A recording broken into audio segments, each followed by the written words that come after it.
Hey everyone, we're back to our day two workshop for you very important people at More Than a Diabetic Masterclass Series. So today we have a lot of guests, and I'm very happy that they're here. They're going to guide us, and this is a time for us to just really interact and engage and get your questions answered. Why don't we all go around introducing ourselves, and what you love to do? So we'll start with Kelly. She's on my left. And then we'll move to Jessica, and we'll move down that way. Okay? Okay, thank you. I'm honored to be here. My name is Kelly Etter, and I love to dance and to support people in breaking free from pain, physical pain, and the emotional pain of not being able to trust their bodies to do what they want to do. Mm-hmm. Great. Thank you. Jessica. Yeah, my name is Jessica, and I'm a health coach working in functional medicine.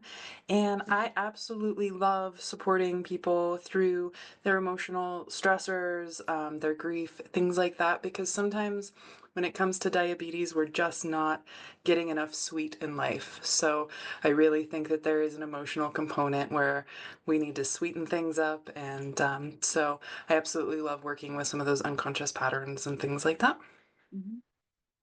Thank you. Erin, and then James and Bonnie. Good morning. My apologies. I've had a crazy voice all week. My name is Erin Vogt, and I am an ADHD transformation coach. And what I love to do is help women who are in business experience all of the great parts of ADHD, how to find their zone of genius, tame things like that imposter syndrome and that overwhelm so that they can step into who they're exactly supposed to be and create a ripple effect in the marketplace and also balance life with themselves and their family. Wow, that's big. Thank you, Erin. Thank you. Hi, James. Hi everyone. My name is James Harper. I'm from Trinidad and Tobago. I'm a life transformational coach with a background in nutrition and dietetics and also diabetes education. I help people, professionals with burnout, especially diabetes burnout. And I can help you with my HACCP plan, which means honesty.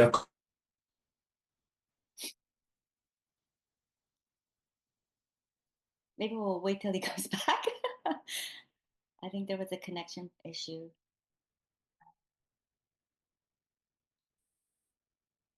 Okay. Well, hello, James. Would you like to continue? I think something's going on with my connection this morning, all of a sudden.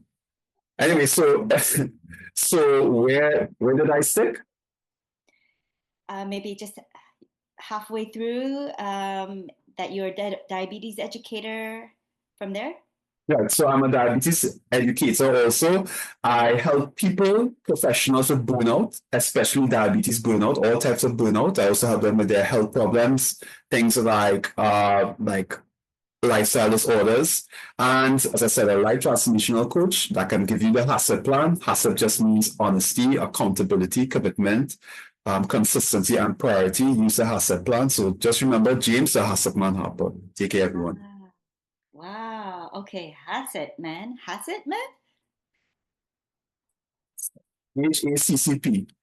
It's just an acronym for honesty, accountability, commitment, consistency, and priority. Okay. Is that? Right. Okay. Perfect. Thanks. Hi, Bonnie. Hi, everyone. My name is Bonnie Heisz, and I'm a holistic nutritionist and herbalist. My background is actually in alternative medicine as well as fitness. And what I love to do is I love to cook.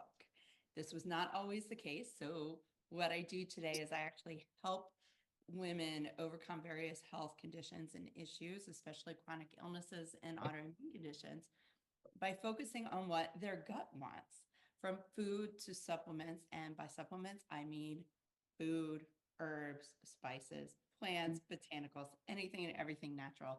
I love getting back to basics, especially with all the newfound devices we have today. It really isn't that much. It's really not that time consuming. I promise you. I am also a very lazy cook.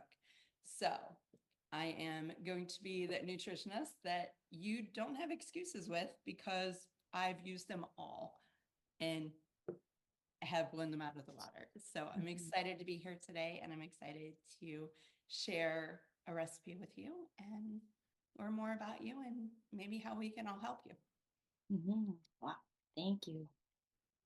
And I know we have a guest here, Anna. I don't know if you're available, but if you wanted to also just introduce yourself as well, what you love to do.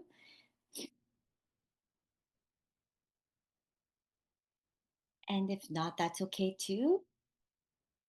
Hi, so my name's Anna, and I'm very interested um, in my health. Obviously, that's why I'm here. But I am currently studying psychotherapy as well, and I just would really like to see how I can help people in a holistic way, not only mentally but also physically. So thank you.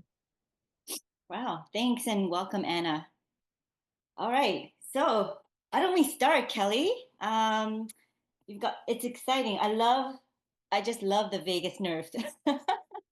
So why don't you go deeper into it? So yes, so thank you, Grace. Thank you for including me in this. I am honored to participate in More Than a Diabetic. And, I am still blown away by the fact that I got to be a Rockette in the Radio City Christmas Spectacular and have a 20-year professional dance career. The reason that's surprising is because I was born extremely pigeon-toed, and it required me to wear leg braces to bring my legs back into their healthiest alignment, and dance also helped to do that.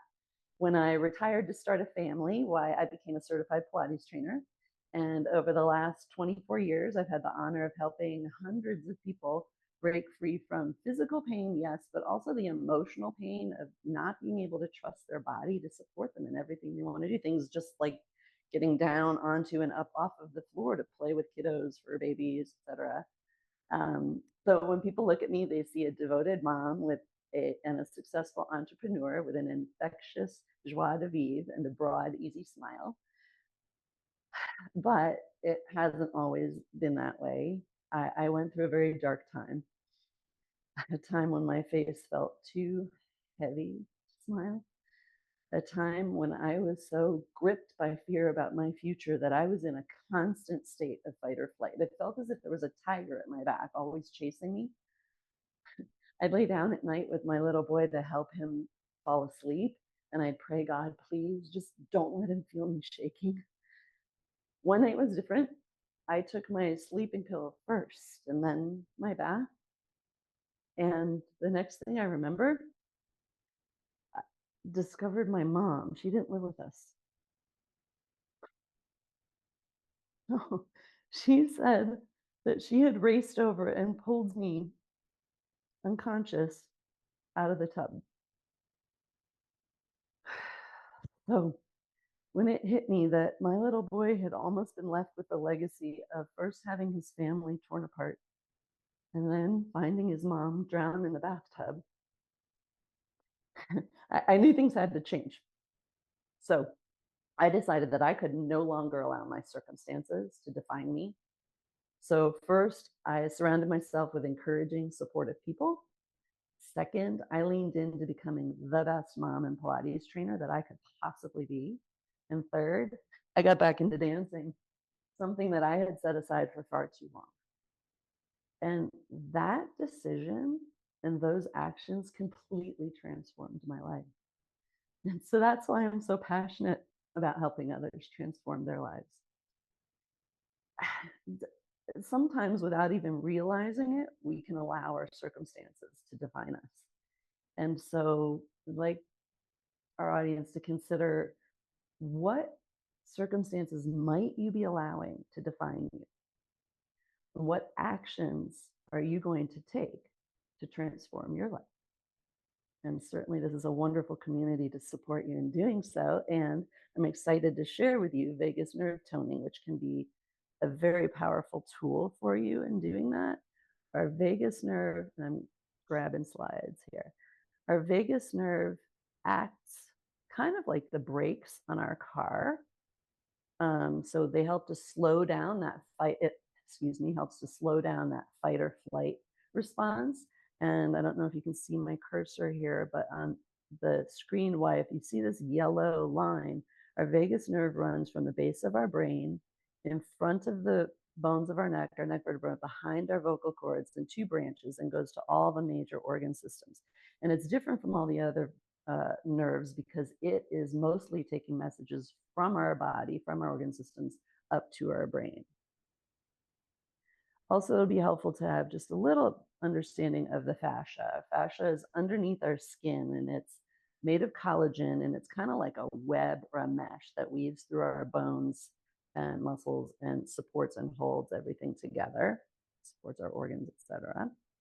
And so our goal is to purposefully move in ways that help keep our fascia and vagus nerve hydrated. And that's key to improving the health and resilience of our nervous system, helps us stay calm through difficult, stressful situations. It also helps us bounce back better. So good vagal tone, as you can see on the slide, is associated with reduced inflammation, better mental health, enhanced immune function. Low vagal tone associated with depression, anxiety. And so we're going to do, oops, my slide isn't advancing. Why not? There we go. So I'd like us to do a check-in, and on a scale of 1 being the least amount of stress, agitation, or tension in your body, and 10 being the most, maybe even close your eyes if you're comfortable doing so, and just what number would best represent your current state, and file that away, if you will. And now we're going to move a little, ask you to take your hands and rub them together, create a little bit of heat. And then placing the heels of your hands at the bottom openings for your eyes, fingers wrap up towards your hairline, sniffing in through your nose. And then as you blow out through your mouth, let your head become heavy in your hands and your spine round forward only as far as is comfortable for you. Your elbows might wind up resting on your ribs, on the desk or table in front of you. And so we're bowing our head to our heart and asking, what can I lay down right now? What decisions, concerns, fears, etc., can I just let pour out the top of my head and puddle on the floor? And on your next inhale, if you will, start to stack up your spine, kind of like you're inflating your spine, stacking up one backbone on top of the next, on top of the next, until you feel your head securely supported by your neck so that you can take your hands away. Keeping that kind of cup shape in your hands, if you will, reach over your shoulders underneath your clothing if you can, and squeeze the flesh and drag forward to your collarbone. And squeezing and dragging forward, making sure you get attention to both sides. So this is starting to help loosen up that tension in our muscles, help with hydration for the fascia. And then I'm going to ask you to change direction and pull out away from the vertebrae of your neck.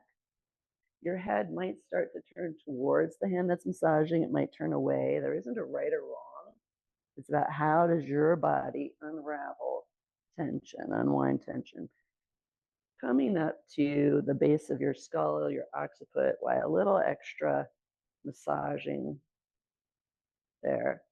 And next we're going to do SCM, sternocleidomastoid massage. So an easy way to find your SCM, if you aren't already familiar, is to look over one shoulder and lower your chin a little bit, and then take 2 or 3 fingers, so right under your earlobe, you'll feel a ropey muscle. Drag those fingers down that ropey muscle, and turn your head and drag down the other side. We'll go back and forth a little bit. And so our nervous system is the basis for movement learning. So if you're wanting to learn new exercises, having a healthy, resilient nervous system is key. And drag down. We also have lots of facial nerves, so we want to brighten up the communication pathways between our vagus nerve and facial nerve. So if you want to take a couple of fingers at the hinge of your jaw and do a little massage there, and you can allow your jaw to drop slack, or you can close it, or you can kind of go between the two. And then and then making kind of pincer shapes with your fingers, like starting at the corner of your jaw, pinching and walking down towards your chin. This always makes me think of my mom used to make pie herself, and when she put the crust on top, she'd use her fingers and pinch around the edge. connect the top crust to the bottom crust, and then thumb massaging underneath your tongue.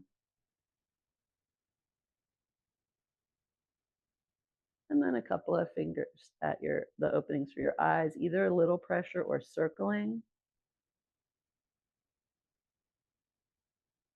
And then also the upper opening for your eyes. So our nervous system is also the basis for behavior. And so if our nervous system is upregulated, if we're agitated, fearful, etc., why, no matter how badly we want to create new habits, we won't be able to do so because we are in protection mode. Let's do one more. Remember the vagus nerve, the illustration showed it goes behind the vocal cord. So a little bit of sounding breath. If you'll look over one shoulder and take that same side hand to the opposite side of your neck. So they're going to be like two ships passing in the night. As you inhale, on your exhale, hum, turn your head towards where your hand came from, and your hand drags across to where you were just looking. Yep. Leave your head looking over that shoulder and just switch hands. Sniff in and hum. As you look the other way and switch hands. Hum. Cross, switch hands. And as you pull it across. Good. Once more each way.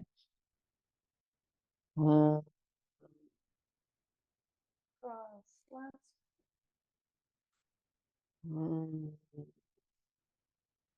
Cross. And then a little tapping on your sternum. Good. And let's put a hand on our chest or heart and hand on our belly. Sniff in through your nose. Any sound that feels nurturing, make as you exhale.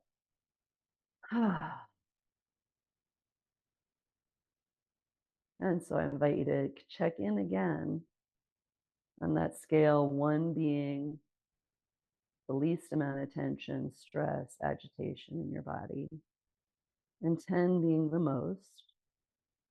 What number would you say now best represents where you are? And it'd be fun to hear or see in chat what you had. But for example, if you went from a 6 to a 3, why in less than 5 minutes, you were able to reduce your stress level by 30%. And I believe there was a speaker last week, 6 to 3, woohoo, great. Even guessed yours, nice. In less than 5 minutes, that's what it was. One of the speakers, I believe, even talked about the effect of stress on blood sugar levels. So this practice can be absolutely essential to support you on your journey to heal from diabetes natural ways. And I am offering this community,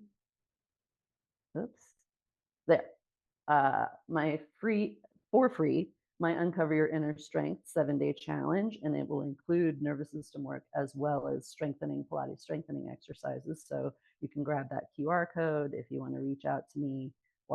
Here's my website and my socials, and I would love to support you if I can be of service.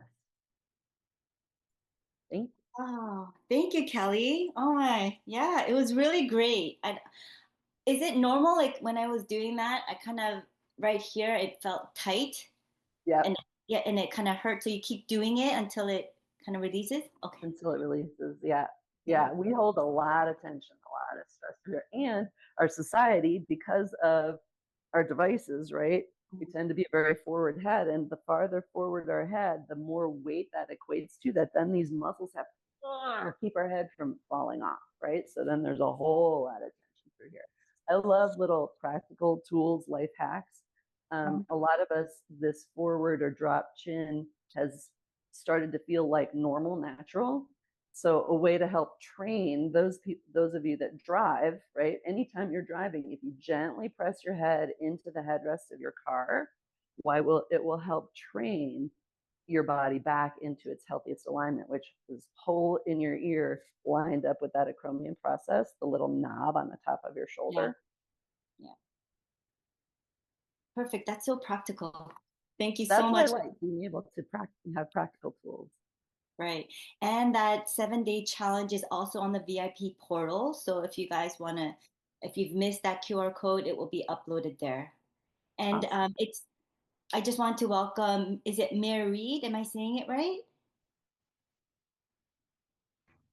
Yeah, sorry I was late. So it's No. parade. It sounds like parade.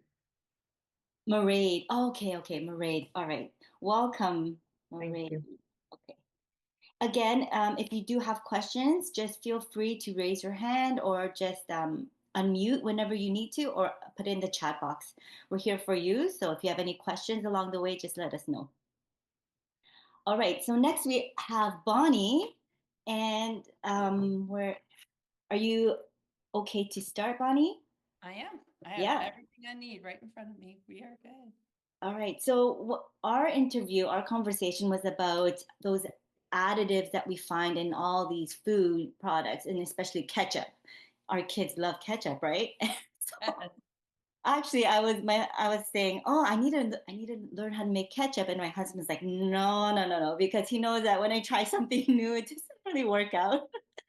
But I'm glad you're here to guide us in that direction because I really want to make a good one, right? That tastes good. So take it away, Bonnie. It is hard to get those husbands on board. Mine will not eat this recipe. I will tell you right off the bat. The kids love it. And this I like because it actually saves me money. If you've watched our talk together, I mentioned that I have 4.5-year-old twins. Literally in a week, they will be exactly 4.5. And they have hit that point where they're extremely picky. As a nutritionist and someone who knows what's in our food that should not be in our food, it makes for a very challenging time. And when you run your own business and you have twins and your husband works 80, 90 hours, I have a very busy schedule. I don't do things like this that take a lot of time. This is literally heat up your dates because you want them soft. The reason we're using dates instead of sugar, because you will find a lot of ketchup recipes out there with sugar, raw sugar, added sugar, turbino sugar, you name it, right? Maple syrup, honey. We're using dates because of the fiber. We are going to puree that in here. You're still going to get the fiber. Yes, it is broken up, but it is definitely not going to metabolize as quickly as straight sugar. And Erin, you were talking about voice. I lost my voice a week ago, so I'm where you are. So if my voice goes in and out, it is not Zoom. I promise you guys. So now let's talk about the tomato paste I put out. I love this tomato paste. This is not the only one on the market that does not have anything in it except tomatoes. That's it. So with this recipe, it's important to make sure that you use a mineral salt of some sort. I love Himalayan salt and I like Celtic sea salt. At the moment, I have pink Himalayan salt in house. When I finish one, I go in and get another. I tend to rotate between the two. So let's get started, shall we? Because this isn't the only easy recipe. You can do this with just about anything. If you have a Vitamix, you don't have to worry about cooling your dates or your water down. You just mix it all in. If you do not have a Vitamix, you can use your smoothie maker. You can use a food processor. You can use just about anything. The only thing chunky in this is going to be the dates. That's it. So let's grab our dates and get started, shall we?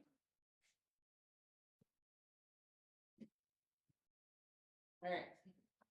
I always put the dates in first because the blades are at the bottom. It just makes it easier. And the last thing I do is put the water in. That's why I'm not pouring this all the way in. What you want to do, this is the adjustment portion. So you put all your ingredients in, you put your 10 dates in. I'm actually using 11 just because I had 11.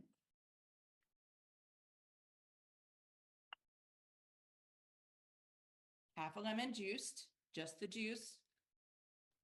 You want the acidity, you want the lemon. If I'm using the right part.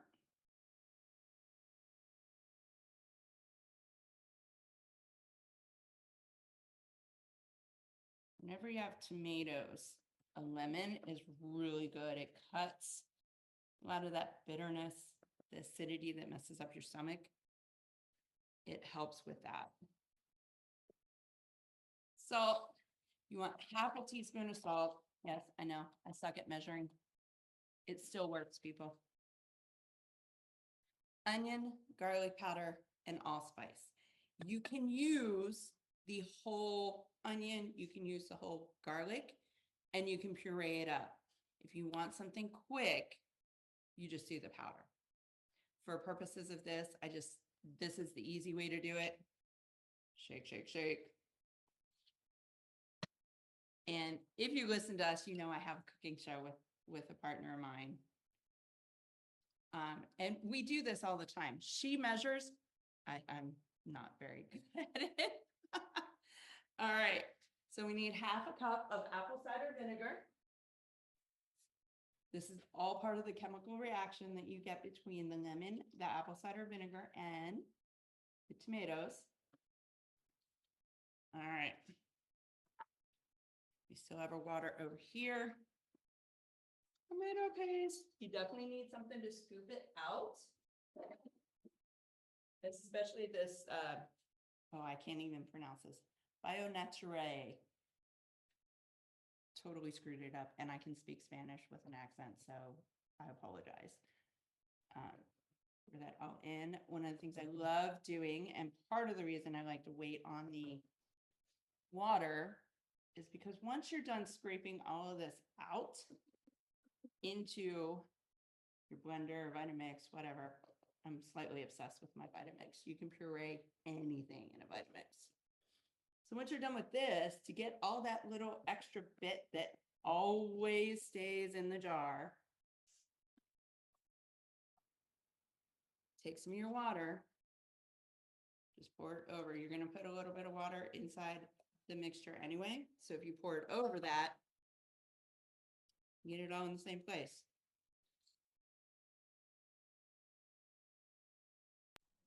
Jessica is asking how many ounces of tomato paste? This is 7 ounces. You could use 6 to 7 ounces. You really don't need a lot. So 1 jar, 1 can, the little ones. This comes in 7 ounces, which is why I use the 7 ounces. Thank you, Grace. Put your top on. Watch your ears. My Zoom usually filters this and quiets the noise, but just in case it gets a little loud. And then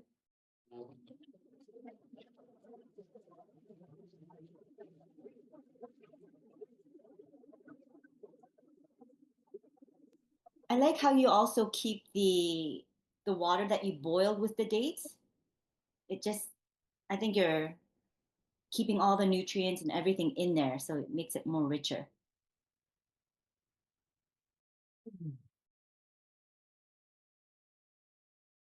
it just hit me.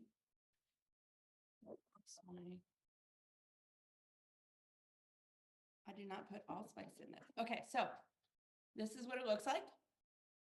At this point, what you want to do is look at the thickness and determine how thin or thick you prefer your ketchup. Okay, and that's where the water comes in. We like it a little thinner, just to keep the kids from not spooning it in their mouth. We want it to attach to the food without becoming a drink. Give me just 1 second. I'm assuming, has anyone else made ketchup, or is it the first time for everyone? I forgot the allspice. Be very careful with your allspice. This is the secret ingredient with the flavor, is the allspice. Okay. I used to think I didn't need it because I don't use it for anything else. But flavor wise, if you have someone that's picky about the flavor of their ketchup, the allspice makes a very big difference. So we've got a little bit more water in. We've added our allspice, and we're just going to blend it up.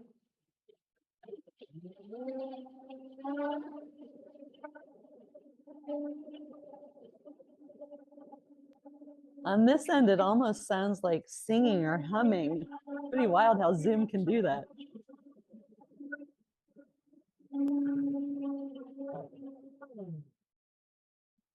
All right, so for me, this is perfect. It's a little thicker, right?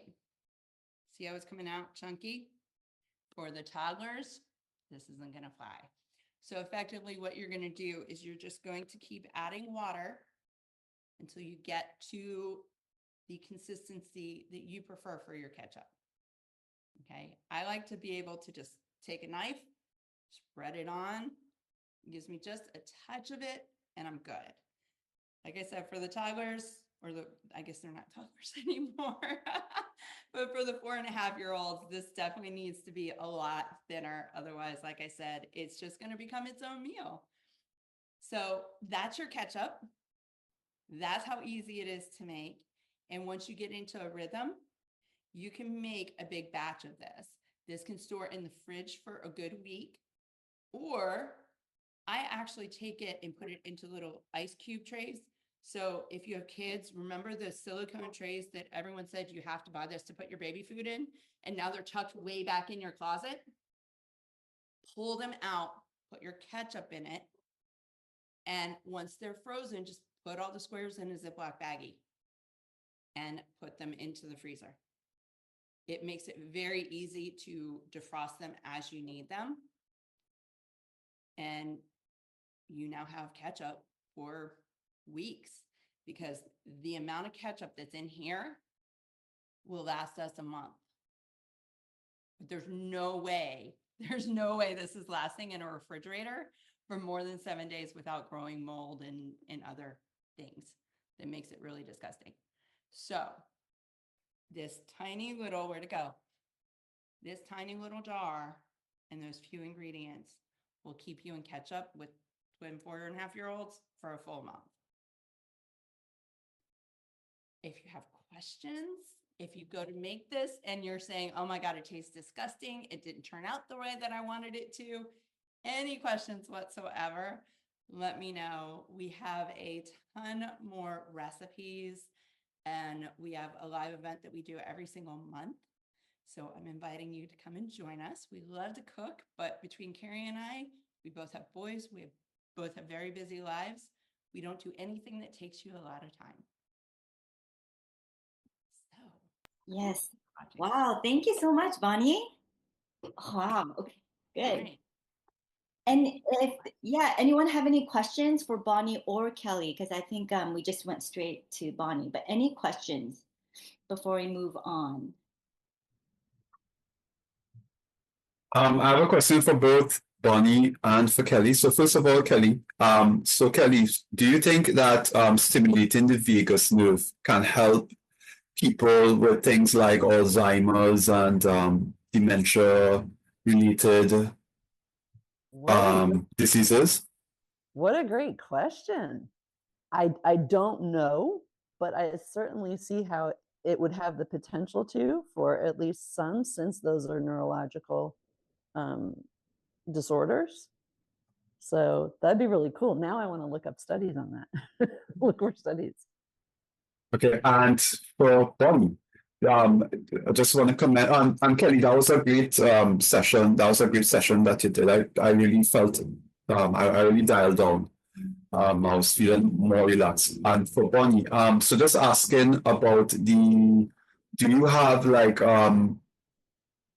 for the tomato paste, can you use instead of tomato paste, can you use tomatoes, and do you have a preferred type of tomato that you want to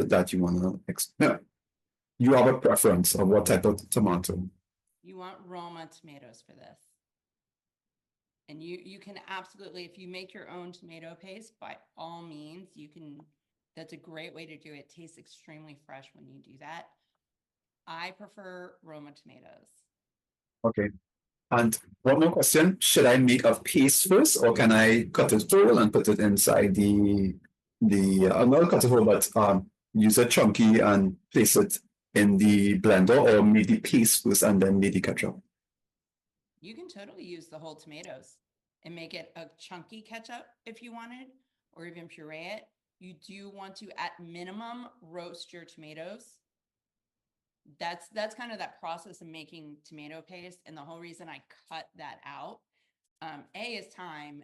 B, you have to have a lot of tomatoes to get this amount. You need between 10 to 15 Roma tomatoes, the good sized ones, not the baby ones that look like cherry tomatoes, but the good sized one. So depending on where you are in the world, it could actually be less expensive to just go and buy the tomatoes, roast them, and then use those in your ketchup versus making a paste and then having to use the paste. Thank you very much. You're welcome. Great question, by the way. Kelly, yes. Grace has the recipe. So she'll put it out there too. I believe it will be in the VIP portal for VIP members. And I think for the coaches here today, I think I emailed it yesterday. Yeah, you did. Yeah, okay. I saw it this morning.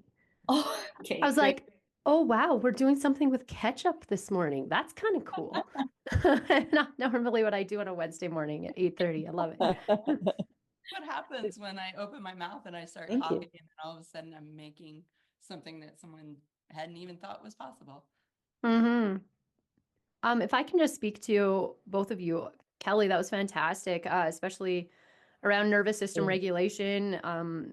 Big part of what I do with ADHD and any sort of stress relief. That was really key. So thank you for that. And Bonnie, I just wanted to say, so first of all, your squeezer that you have there, did you buy that through Epicure by chance? I did not. I bought this at TJ Maxx. Oh, okay. Okay, so if I can just share, so I live in Canada, and for the past 5 years, I've actually represented a company that does gluten-free meal solutions for people, and it's spice-based, and also meal solutions, appetizers, desserts, all the things, but it's certified gluten-free. So when you were adding your spices and stuff in there, I was just thinking about my cupboard being full of them to add different types of flavors. But if anyone's interested in that, they're an incredible company. They're all about keeping dinner time like less than 20 to 30 minutes max. And it's like what's for dinner, mostly weeknight meals, but the meal solution packets come to your door, and their ingredient list is sourced from all over the world. And the cool thing about it, and I know we're all health conscious people here, they call it a never ever list. And every single ingredient that isn't in their food, they actually have a graphic. It says never ever list. And it's like tiny little words with all of the things that we can never pronounce. So they stand by that. It's a company that's been in Canada for 30 years, but they now are in the States. And so if anyone's interested in that, it's called Epicure, and I'd be happy to share. So yeah, Carrie actually shared your link with me. I haven't had a chance to look at it. One concern I have is allergens.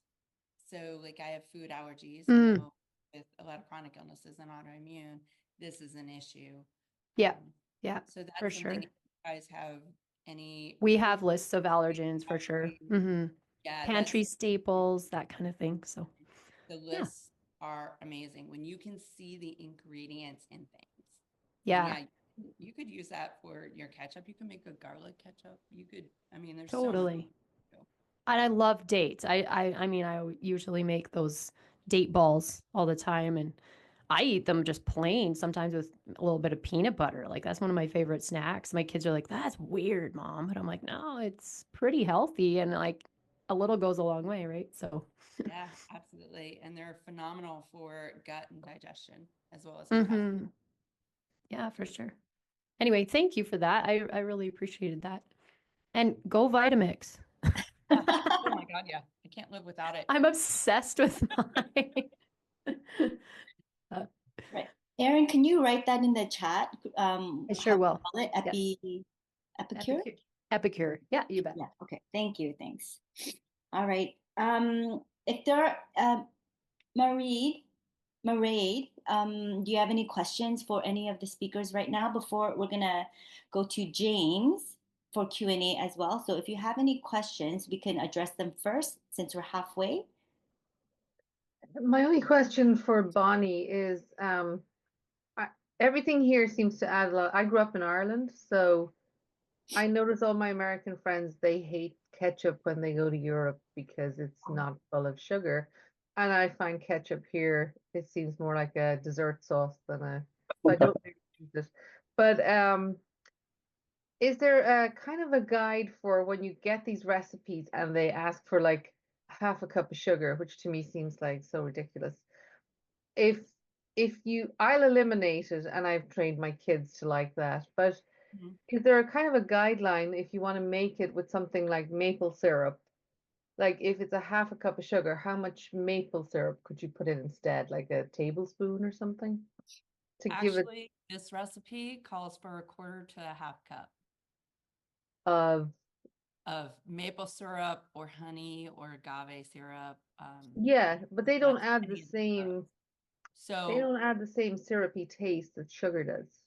they And then they're don't. not They don't. So what you can do with this, with the dates in particular, my general rule of thumb is 5 dates for every quarter cup.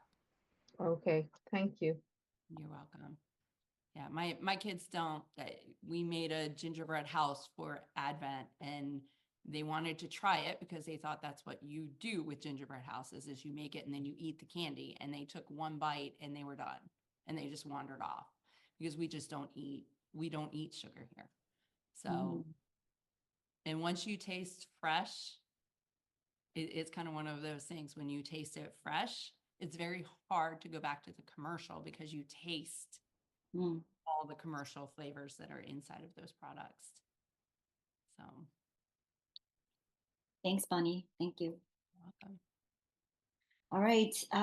Next up, we have James. James, was there anything else that you wanted to cover? We talked about diabetes, especially from your background, being in the food industry and also being a diabetes educator. And then you went deep down into the why of why you're changing or trying to reverse type 2 diabetes. Is there anything else that you wanted to add to that conversation? Well, since nobody's asking any questions, what I would like to add to that conversation is the ability of taking the right information. I've realized a lot of people out there, they have been misinformed about type 2 diabetes. Really misinformed. So when I was going to university and even training to be like a nutritionist, I heard a lot of like, if you're 60 years old, you're at risk of type 2 diabetes. But there are children as young as 10 years old who have not type 1, but type 2 diabetes. They said you have to be of a certain ethnicity. You know, when you're a certain ethnicity, if you're Afro, well, I'm from Trinidad and Tobago. If you're Afro-Trinidadian or you're Indo-Trinidadian, you're at a higher risk of type 2 diabetes. But type 2 diabetes affects all ethnicities. It doesn't matter, right? Then they said something about being in a third world country. I'm in a third world country, but type 2 diabetes affects people in first world countries as much, or even more rampant as in third world countries. So the conversation, what I'm trying to say and what I'm trying to put out there is that we have been misinformed about type 2 diabetes.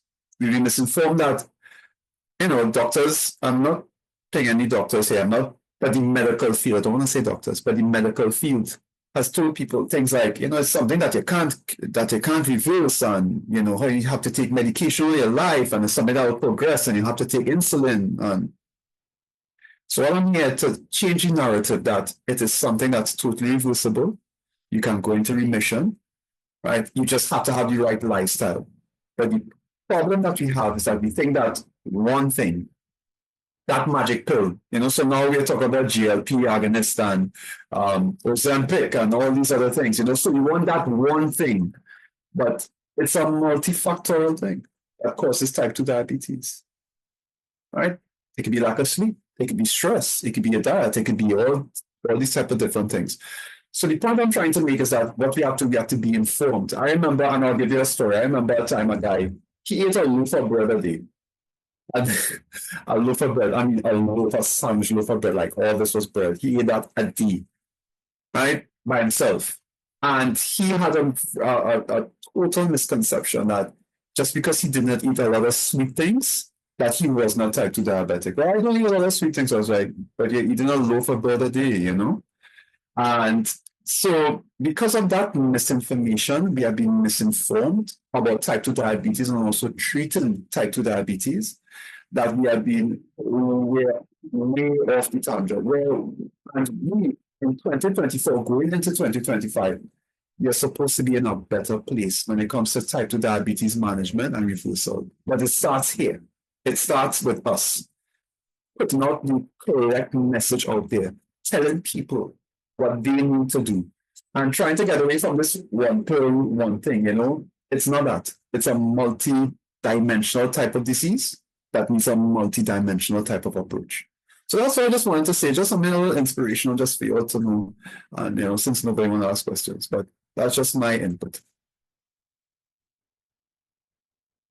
No, I think you did a really great job to summarize all of that misinformation, because not a lot of people, we actually might hear it out there, but we don't speak it. We don't say it out loud that it is misinformation.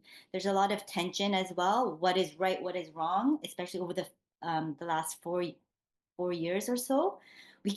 People, I think, are scared to say it. So I'm glad that we have people in this field who are able to confidently say it is reversible. It is a lifestyle disease which can be reversed, but not by just one thing, because I like that whole idea of multidimensional. And I think that's why we have all of these speakers here in the various categories who can speak into this, that can help with one area, because it's not all about one thing, right? So thanks so much, James. Any questions for James? I don't specifically have a question, but I was wondering if I could kind of add on to that, because I absolutely love what James was talking about. And really, you know, watching Bonnie do the ketchup and all the different things that we're talking about here today, this session today, I think, is really inspirational, because the way I've learned it, the word healing means about becoming whole. And so we have to deal with all the parts of the system. So talking about dealing with your stress levels, talking about dealing with, are you getting enough sweetness in your life? So with that ketchup recipe, you're adding in the right kind of sweet. When you add things like tomatoes and onions, they're naturally sweet. And so you can find sweet foods. Fennel. Fennel is 3 times sweeter than sugar. And you can add it, like if you have a fennel essential oil, you can put a little bit of that in some soda water and you've got this great sweet punch, right? And it's also cooling to the system. So one thing that we forget about sugar is that it causes inflammation and it puts our body out of balance. So looking for some of those natural types of sugars is really, really important for helping the body sort of regulate itself. When you're hitting it with sugar, processed sugar, it's coming into the bloodstream so fast that the body has to work on overload to deal with it. So the reason that Bonnie added fiber into her ketchup is because that fiber slows down that absorption.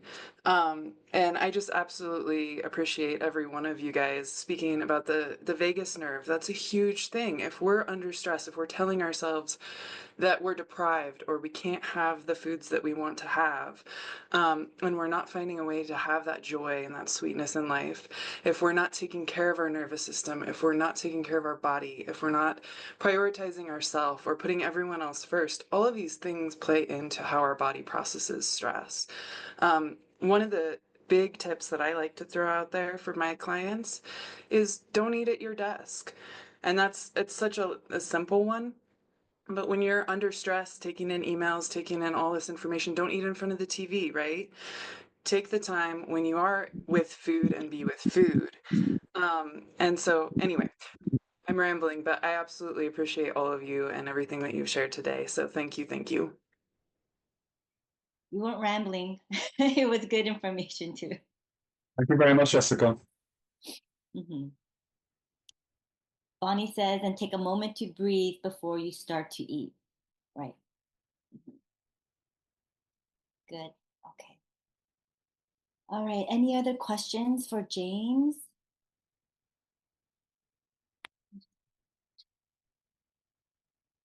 I do have one question for you now that I think of it, James. So you said you're in a third world country. I'm curious, or you're familiar with, or I don't know if you're there or not, but what is the difference between the cultural effect on diabetes? Is there one that you see? Good question. Yes. Culture does play a part in health and wellness on the whole. Not only, especially when it comes to lifestyle disorders. So culture will be things like eating practices, right? So in Trinidad and Tobago and in the Caribbean, we have a very carbohydrate-laden diet. And so that's number one. We eat a lot of carbs, right? Flour in the morning, flour in the evening, but also we mix our carbs too. So for our Sunday lunch, you'll have like rice, potato salad, macaroni pie, which is like mac and cheese and you know, right? We have something called callaloo, which is like it's like a green soup, something like that. Potato pie, we eat a lot of carbs. Even our tubers we mix. And also culture-wise, we are overeaters. Trinidad and Tobago, we are overeaters. And I'll tell you why. Growing up, I heard growing up, our parents and grandparents, not really parents, but our grandparents will be punished for not eating all our food. So you get a big amount of food, and you'll be like, you're supposed to eat all that food, or else you'll get punished. Or they will tell us something like, which doesn't make any sense. There's someone in the world who's hungry right now, and you're not eating this food. You're not helping. But and what that has done, that has trained us to be overeaters. Because even though we are full, even though we are filled, we still want to finish that plate because we don't want to feel reprimanded or guilty for not eating that plate of food. So that's a culture thing. You know what I mean? And it's only until I started living with my fiance at that point in time, who's my wife now, it used to drive me crazy because she would have like two little pieces of chicken and a piece of potato, and I'd be like, babe, why are you putting that in the fridge? Just eat it out. And she'd be like, no, I don't want to eat it because I'm full. And it's only until afterwards I was like, oh, okay. And when my brother he left here to go Italy, and he toured Europe. He went to Croatia. He went to Portugal, and he said one thing. He said Trinidadians and Tobagonians, we eat excessive cubes. We are very excessive, and we follow a lot. We follow a lot of things. Well, even though we are a colony of England, we follow a lot of things from the States. So, and because of all of that, trying to follow that culture too, I believe for us personally, culture plays a real big part in your health, especially health of a country or a region. Your culture plays a big part in it. How we think about food, what we eat, and all these other things. So I hope that answered the question. It did, and it's also very true here in the US. So it's very interesting to just hear different perspectives around the world. So I appreciate you sharing that. Thank you. Yeah, you're welcome. Can I add to that? I work in the field of ancestral healing, and what you see is countries that have suffered from famine and people who have dealt with the lack of abundance in the past. They tend to overeat and have issues with food, but particularly people where it comes through the mitochondrial DNA that's been affected by the trauma, and that's what's coming through. And you'll see that you see it in Ireland too. They tend to overeat, so even good food. but that's something that I look at in family constellation is what has happened in the past. Yeah, thank you for sharing that. It's true. Our past is very important. We can't ignore it, right? Yeah. I do that too. I've noticed that too with my kids. If they haven't eaten, it's fill it up. Like we don't want to waste food. So just eat it. Or well, I'll pass it off to my husband or well, another man to finish that plate. Oh, what was I thinking? We can just save it and save it for lunch tomorrow. Why do we have to consume it all? So I love that question, Jessica, that you brought up for James. It was a good one to get our brains thinking about why we do the things we do, right? So, okay, thank you so much. Okay, all right. Again, if you have other questions, we'll keep them coming, but we'll move to Erin. In our conversation, Erin, we did talk a lot about our brains, how we tend to sabotage a lot of like anything that we do during the day. Like, why do we do this kind of stuff?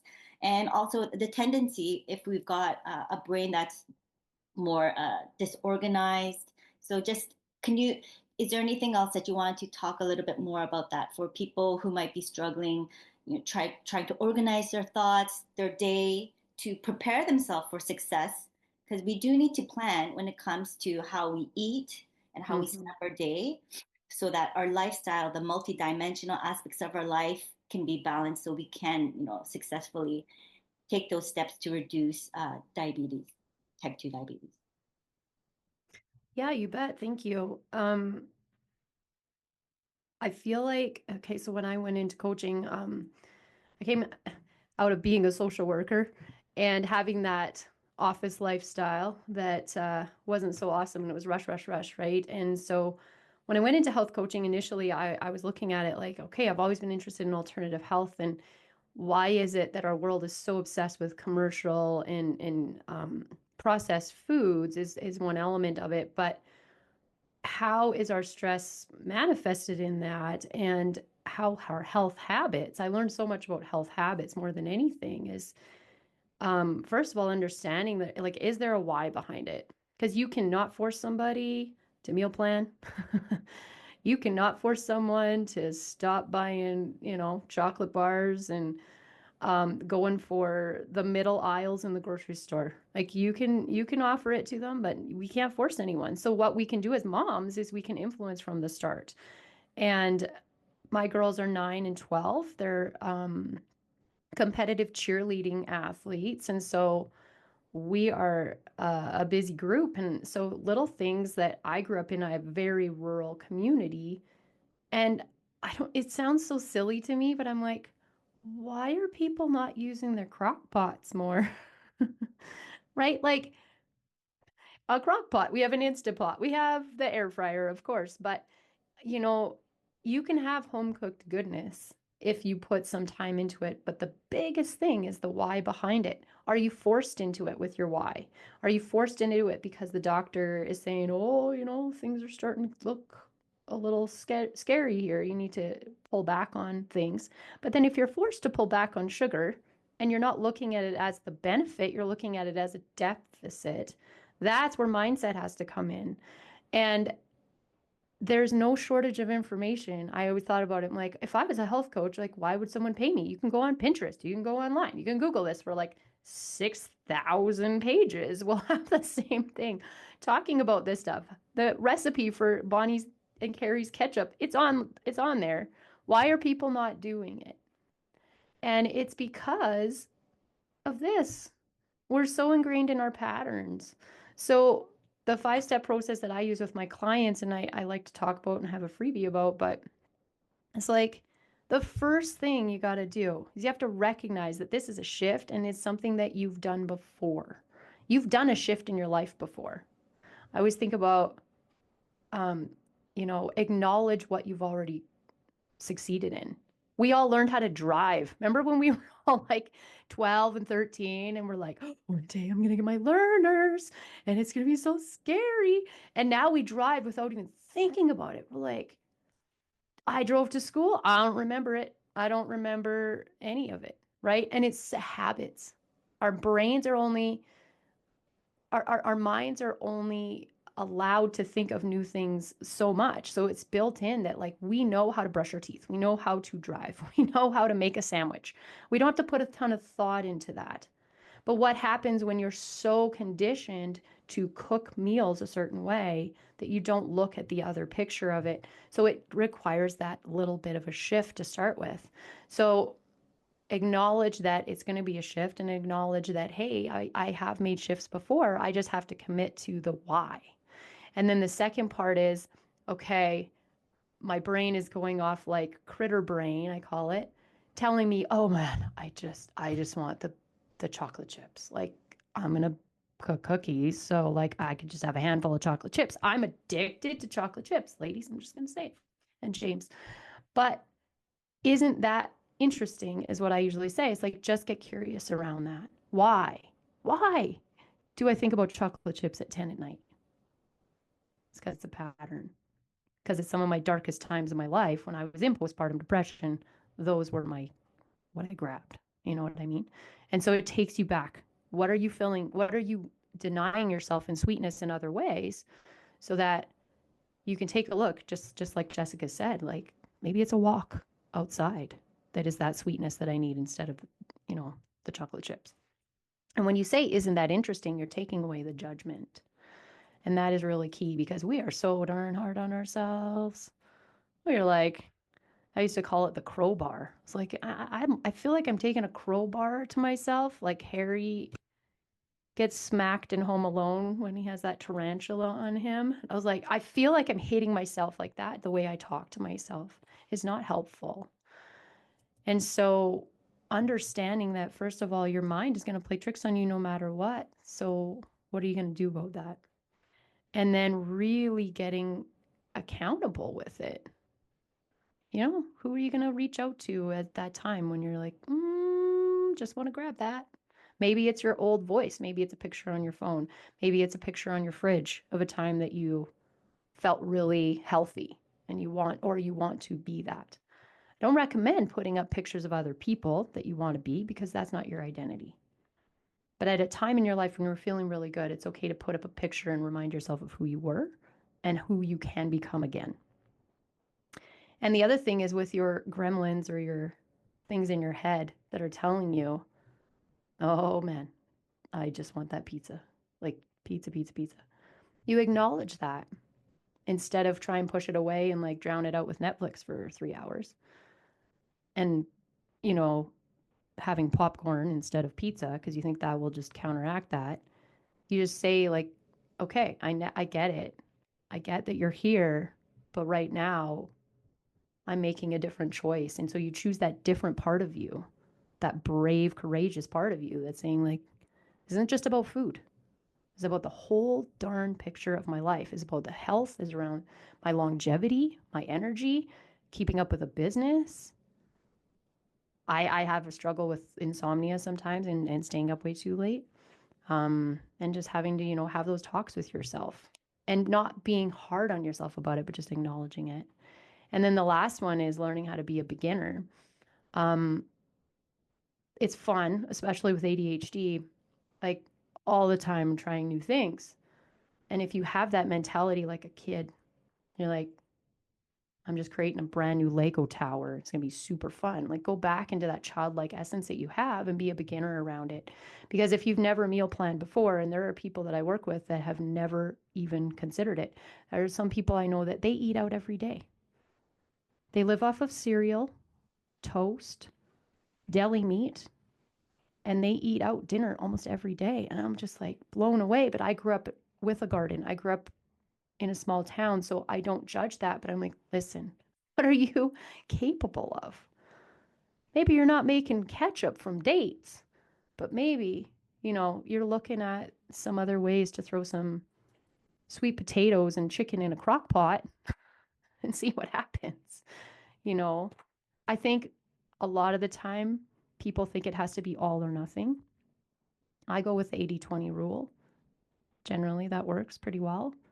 And when you're out and it's Christmas time and you want to have the big turkey dinner and all the pie and all the things, yeah, rum balls, go for it. But get back on track so that 80% of the time, the rest of the week, the rest of the time of the year, You're not sabotaging what you've already created.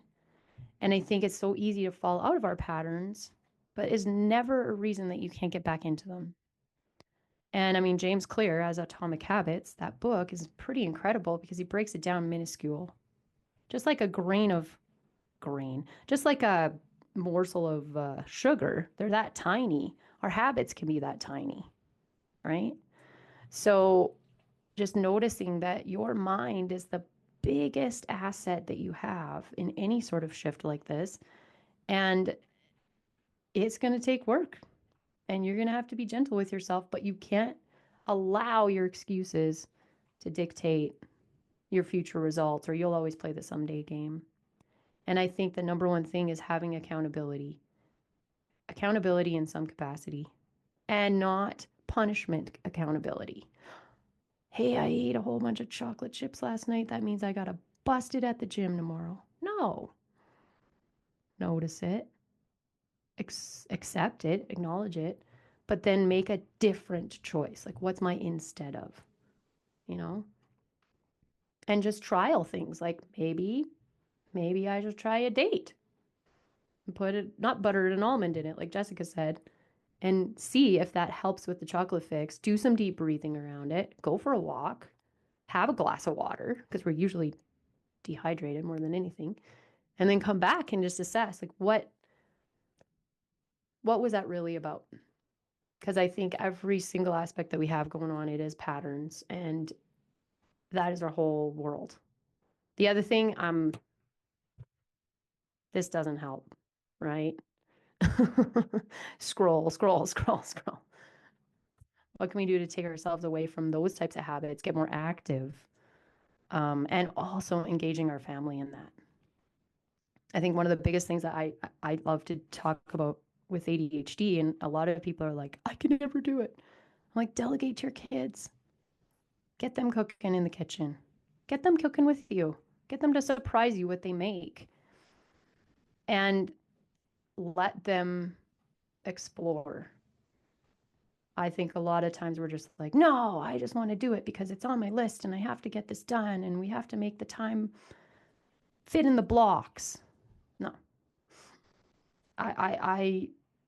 I want to spend more time with my kids cooking, but my daughter's in foods class. She's in grade 8 for the last 3 years. She's been learning all sorts of stuff. And the other day, you know what? She decided, Mom, I want to make homemade pasta. And I was like, well, we don't have a pasta cutting machine. She's like, we're just going to put like the well in the thing with the eggs and the flour. And we made it. I mean, they rolled it out. We were all like kneading the dough for a good 10 minutes, whatever. She cut them pretty thick, but it worked. We ended up having our own homemade spaghetti, and I never would have thought to do that. That was coming from her.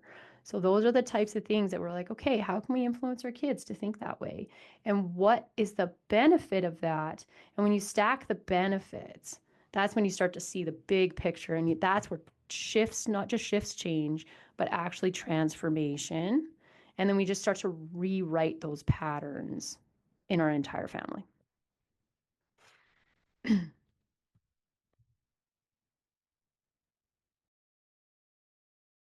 I add to that? I grew up opposite of you. I grew up in the city with parents who to this day cannot cook. My mother will tell you differently, but do not ever sit in her kitchen and eat her food unless one of us has intervened. I love her, but no. Yeah. We grew up on the fast food, on the canned food, on the frozen, on, all the new things that were coming around. And 21 years ago, I was in a place where I was hypoglycemic and I had about 100 pounds to lose. So I have been on this journey since then. I have ADHD. So there's nothing to say this can't work. You just have to find the thing that's going to work for you. Yep. And I make a lot of things with my kids because I'm on a mission to make sure that they know how to cook. One of them loves it. He is going to be the experimenter and he's going to fly with it. The other one, my little mastermind, knows just what to say to get my little Drew bug into action to cook. He knows what to do, and he's equally as talented in the cooking department, but he's smart. He knows how to get things that he wants, get things done, and get those healthier foods in his system without doing the work. And that's just it, regardless of how you grow up or what you do. When you make a shift, it's not easy, but 21 years later, I don't remember life before that. Right. I can Powerful. yeah, I mean, I can tell you stories, but I only remember it as though it's a book I read. Mm. See, that's transformation, Bonnie. That is so darn exciting to hear that. Right? It's And awesome. you're not chained to it. It's not your prison anymore. Right?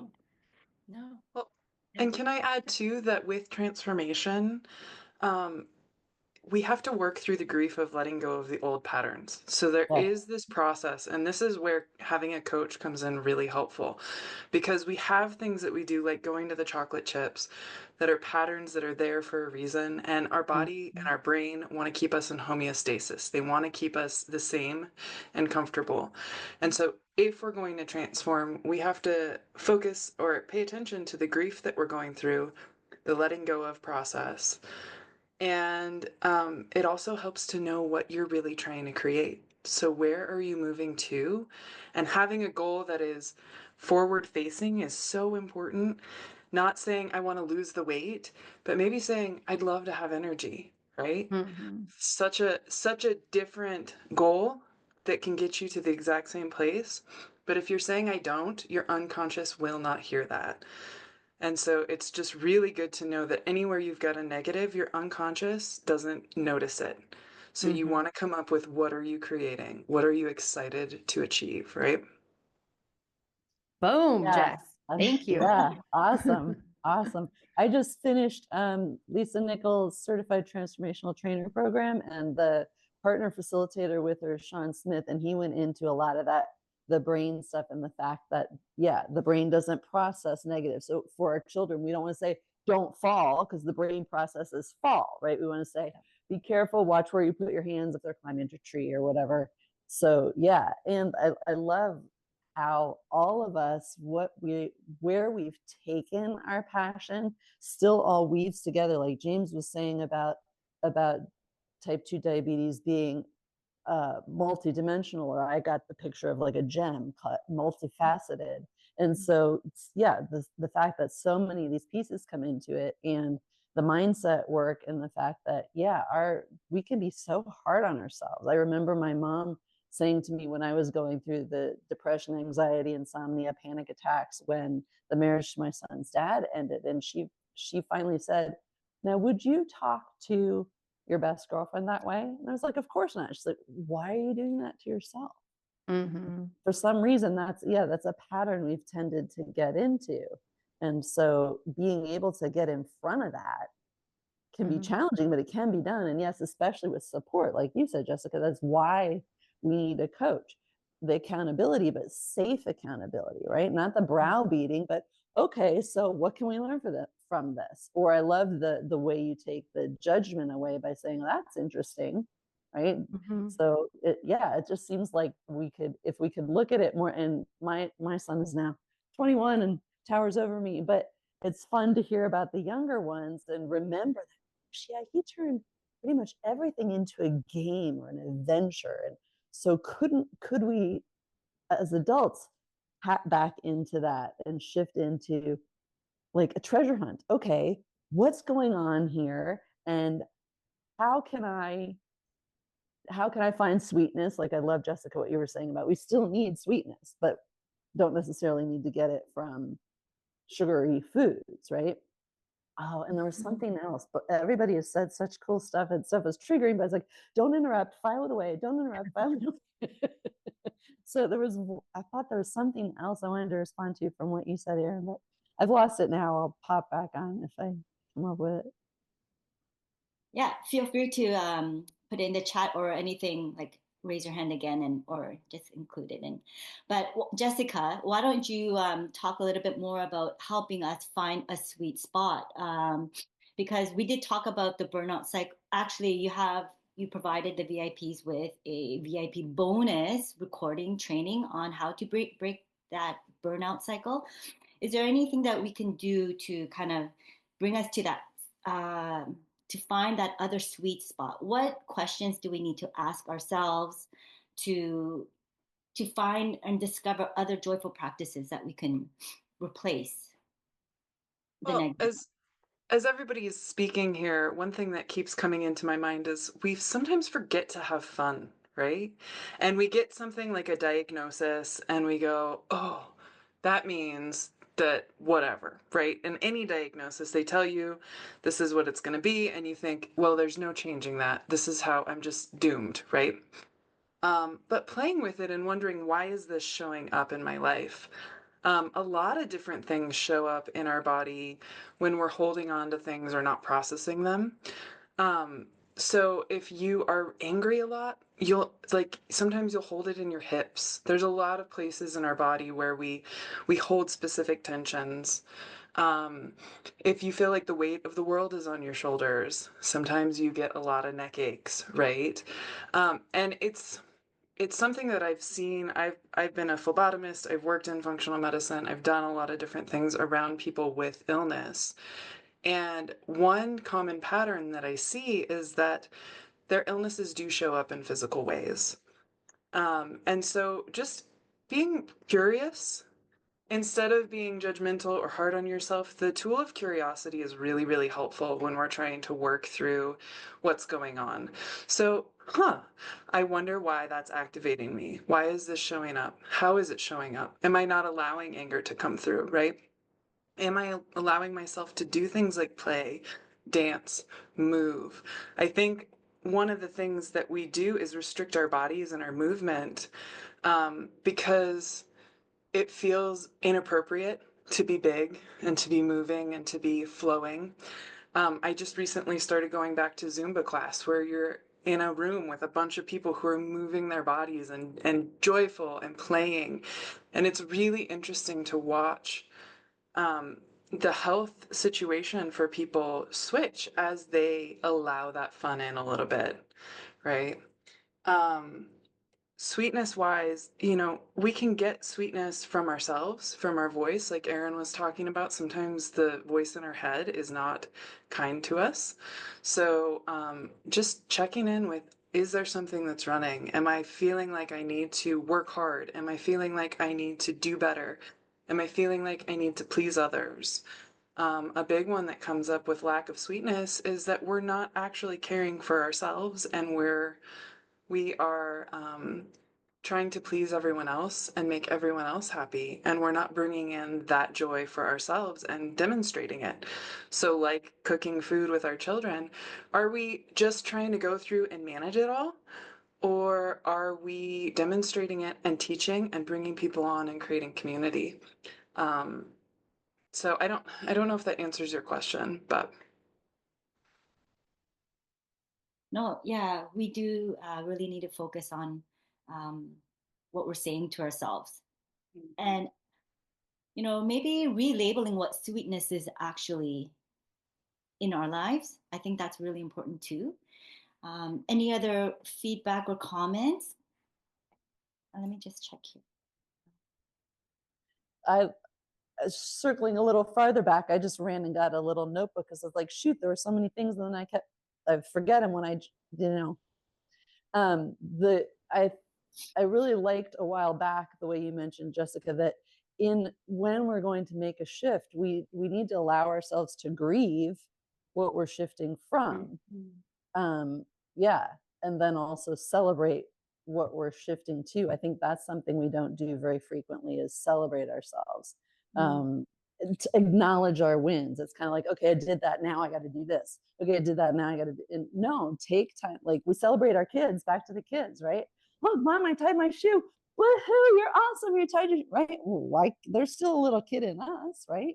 Why can't we shift to also doing that for ourselves? Maybe not outwardly that anybody can see, but inside do a little, you're awesome. And actually that's something that's BJ Fogg, Tiny Habits. He's got a great, I think it's a TED Talk, but maybe not. But it's something that I use in my longer program, my 12-week program, with encouraging and supporting people in their building healthy habits. Is again, our brain needs that.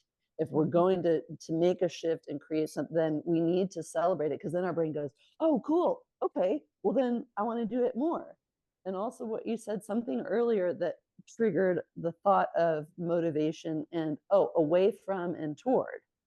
And there are different people have different kind of operating systems. If you liken it to computers, me, non-techie, but that came to mind. And so some people, it's more effective, at least initially, to have them move away from. But then once they're away from it, they need something to move towards. So the moving away from overeating or sugars. I have had a big sweet tooth. Candy, cookies, etc. for quite a while, especially when I was in my dance career. I lived on sugar. But yeah, so then also getting into both of Erin and Jessica, since you were talking about coaching, the being able to start to tap into our own and anyone whom we're supporting operating system, what's going to help them be motivated to make the shifts that are going to be more supportive of them.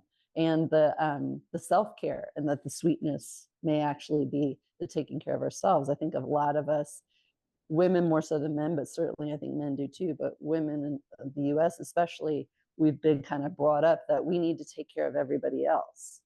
And if we keep taking care of everybody else, we wind up burned out or resentful or et cetera. And the airlines have something there, right? With put on your own oxygen mask before helping whomever's beside you. And so how do we find being able to give ourselves permission to do that? And I think you were also talking about our why at one point. And so maybe it's by circling back to our why. Okay, if my why is to be this, a mom that can play with my kids, then I've got to back up and be able to take care of myself physically, mentally, emotionally, spiritually, etc. Mm-hmm. I love this. I just so appreciate being part of this group, because I really, really get sparkled up. I had a mentor that said, what sparkles you up? Sparkled up by being in a community of like-minded people with little different area, but still seeing how it all weaves together. So I really appreciate all of you. Awesome. I appreciate everyone here too. All great knowledge and information that's being presented, but not just the knowledge, but it actually it can go deeper and change, right? Change who you are and where you're going to be next year, 5 years from now. For our guests here today, our VIPs, do you have any other burning questions? This is a place to ask, because I don't know if you'll be able to ask it and get honest, clear feedback from any other medical professionals. I don't know how often you see them, but if you have questions, this is your chance to ask. And if not, don't worry. We have another one tomorrow, and you have the Facebook group too, where you can ask your questions too, or any other last comments from any of the speakers here today.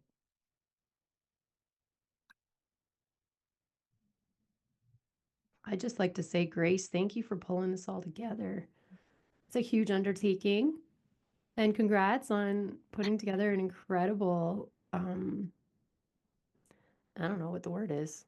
It's not an event. It is community, an opportunity, and it's planting the seed and starting something.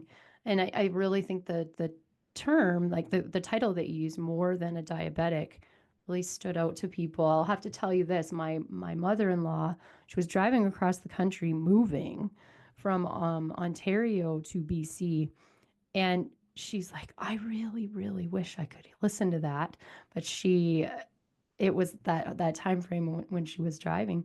So I'm definitely going to let her know about this. But she's struggled back and forth with, diabetic, not changing up her health habits, weight gain, all the things, but also really living on pharmaceutical intervention. And so for her to reach out and say that she was interested in something kind of alternative, I was like, wow, stop, like that's big. And so the fact that you put this together, and the amount of people you did. I just want to commend you on it because I know how much work it is, and it's really valuable. So thank you. Thank you. Thanks for participating. I have a quick question. So one of the areas I'm seeing a lot of issues is with younger kids, teens with A1C issues, where it's starting to creep up. And I don't know if maybe James has resources, but if you have teenagers where the A1C is starting to creep up, what are resources to help them get it back down? Because when you go and see endocrinology, they want to use the Ozempic Wegovy model to prevent, but it's very hard to get the resources for lifestyle changes. I mean, the obvious ones are, don't eat junk food, things like the drinks that the coffee shops are selling that are mostly sugar. But then the replacements are the artificial sweeteners, which I think are just as dangerous. So yeah, what are the resources for doing that? And I have a young kid whose A1C crept up a little bit, lost weight, is very active. It didn't shift, even with the diet and exercise and the loss of weight. So just trying to avoid the pharmaceutical route, because we're not in a danger zone yet. Okay, that's a great question. Now, so if you're not necessarily finding the resources per se on the internet, what you need to do or what you should do is have some sort of personal intervention by having a personal coach. Now, of course, a personal coach will be someone who could help, because sometimes when you go on, like these general type of websites or whatever, or tips, it may necessarily help to a point, but when you actually have a coach, that coach will help you, because what a coach does, they help you to find out what is the root cause of your problems. And then they will work with you with time to help you overcome the problems. So that's something that happens a lot. A lot of people say, well, I'm doing this, I'm doing that. And it's until when we actually do like a coaching session, that's when they'll be like, oh, so this is what I'm doing, this is what I'm not doing, or this is what I may not be doing right. Now they might be on the right track, which is good, they might have everything, bit by bit, but they don't have a system, because what gets you or what lowers your A1C is having a proper system, right? And that system will come with time and effort, repetition, mistakes, because it's not a one-size-fits-all thing. Even though you have to follow a certain system also, you will have to tweak the system according to what their problem is. So again, I dealt with people from Trinidad, from the Caribbean, and from the Caribbean diaspora who lived in England, who lived in the States. But all of them have one suited problem, is that they eat a lot of carbs. And they'll be like, well, I'm not eating this, I'm not eating that. And you're like, okay, but you're still eating an excessive amount of carbs. So even though they might have substitutes and they might have all these other things, what you need to do, you need a strict intervention. So if you have teachers, I'm sure you have people in Ireland who believes in diabetes reversal. So, somebody who might be suited towards your culture and everything, because again, culture plays a big part, But they need that one-on-one intervention. They need that coaching to find out what are your problems, what issues you need to address. And with time, right, because it's behavior change, and that won't happen overnight, of course. So if your child is, or your kid is sensitized to a certain palate, then to desensitize them will be difficult, especially at that age, because they feel like you're trying to control them and all these other things. So having that reinforcement from someone who is not only telling them the same thing, because another thing too, they have to trust that individual also. They have to feel like, okay, I'm comfortable with this individual, right? No matter, who that individual may be. But say find somebody who's trustworthy, you get them, you introduce them to, ooh, I'm having a little current dip right there. Sorry about that. Right. You introduce them to you can introduce, your child or a kid to that person, and they form a relationship, a trusting relationship. And from there the intervention can begin. Because what they that in your kid, they will need to find why you're doing this. That's what the person I spoke about. You have to tell them why. They have to know their why we're doing this. So even though these other websites, they give good tips, personal intervention will be the best thing for them. Answer your question? Yes, and I have already organized that, so that's good to know. Thank you. You're welcome. That's great. You're a proactive mom. Because as moms, we also think about tutors for our kids, and we're so easy to get a tutor, right? Especially if they're going to be going to university, you need to prep and plan. We're easy to do that, but we don't really think about a coach slash tutor for our child's health. And I think that's a mindset shift too that we have to prioritize as well. So that's perfect. Well, I think this was it was a great session. I think we got a lot of stuff in here. So I'm thankful that it is recorded and you can review it again, and it will be up in the VIP portal by the end of the week. I'm uploading, and I'll be able to put it up there. Erin, what was that thing here? Erin, okay.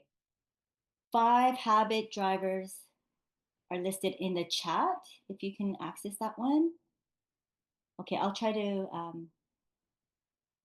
maybe I can get this one as well and post it into the VIP portal for you guys. Yeah, I can definitely send it to you. Okay. It was just on my desktop. I thought I'd share it. Yes. Thank you. And Kelly, and so then the health coach is kind of like preventive medicine. Yeah, in the natural way.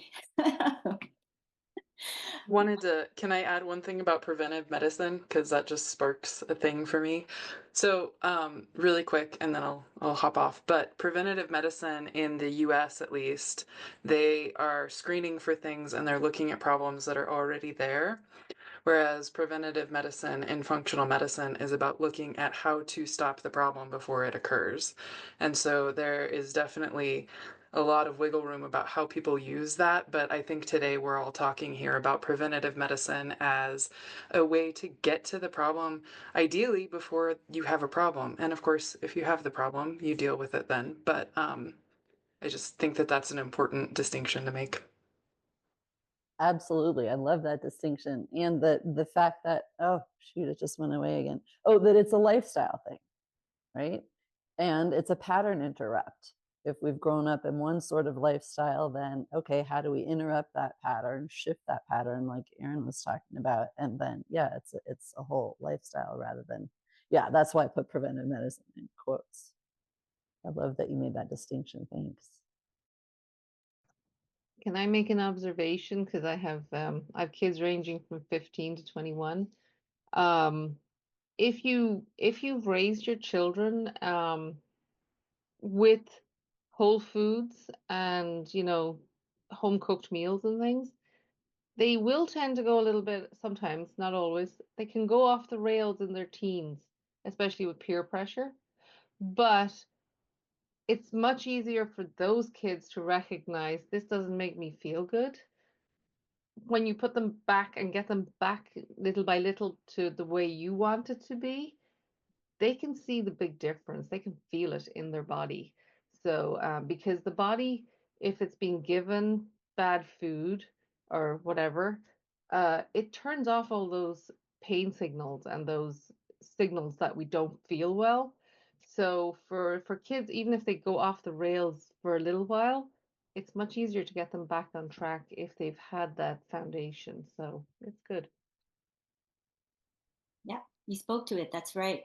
With any like talent, I used to play piano. I still play, but not, I have the ability to play. I know the keys. I recognize how to play it. If I see music, if I keep practicing, I'll get better, get back to what I used to be. But so it's been a long time since I've played, but I still know it and it's back in the back of my head. So if I wanted to, I can always retrieve that because it's been ingrained in me for over like 10, more than 10 years. So it's the same thing with those healthy principles and foundations. You instill it in them, they go their own way, they have their own life journey, but they know what to come back to. And I think that's our role as parents, if you're a parent, to part of that, of just, yeah, instilling that healthy aspect of them, and then they'll go their ways and come back. All right, so a few minutes over our time, but again, thank you so much for coming, everybody, for the speakers to be here, and for our VIPs. You really invested, and I think just take away as much as you can. And again, if you need to reach out to any of the speakers, their contacts are in that VIP portal for you. You can reach out to them anytime. Resources are there. Also in the Facebook group, some of the speakers are in that group too. You can ask them questions there, or you can find them on Facebook. Again, so thanks again, everyone, for coming today. I appreciate all of you guys, and I hope you guys have a really great day today. Thank you. So, Grace, Thank you. Bye. thanks, guys. You too. Had fun.